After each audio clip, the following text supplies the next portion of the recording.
With all the changes people face today, how do they sustain their optimism? The interesting thing about optimism is people have a mistaken notion of what it is. It is not Pollyanna thinking, everybody running around, oh, everything's wonderful, wonderful, wonderful. It's a track record of overcoming obstacles. That's why America has had a tradition of being optimistic, because we've conquered the West. We've handled the Civil War. We've dealt with the Great Depression.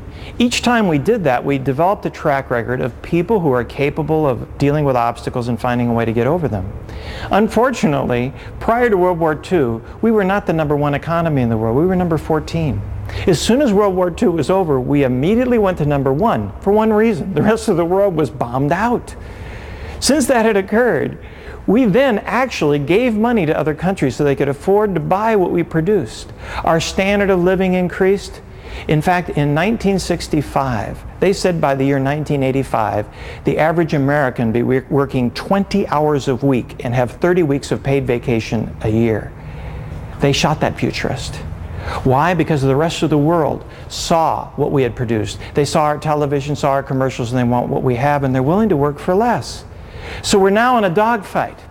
What that means is, instead of just assuming we're going to be optimistic, we need to reclaim that ability to earn it.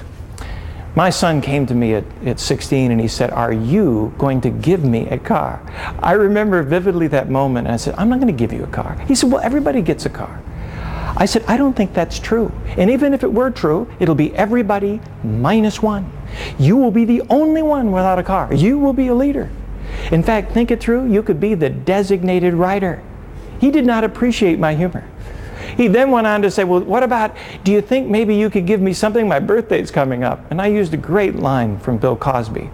I said, "I'll match what your friends will give you." He was frustrated. He was disappointed.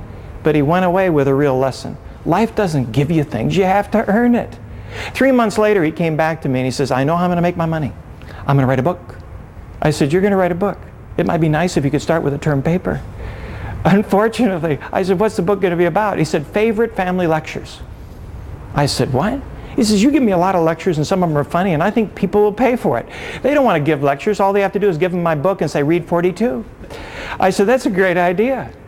But the difficulty we have is that's still going to take a lot of time." He said, "Well, what if we could write it together?" Over a 3-year period of time, we worked together on writing a book. He surveyed teens to find out the best lectures. At the end of that, he sold 10,000 copies, got a new car. I think the challenge of that story is the challenge of optimism. Our job is to not make it easy in life for our teams or for our children. Our job is to give realistic challenges, let people have dreams and have the gift of achievement. When they do that, it's a tremendously exciting time for them, just as it has been for our culture and our organizations that have proved that we can do it over and over again.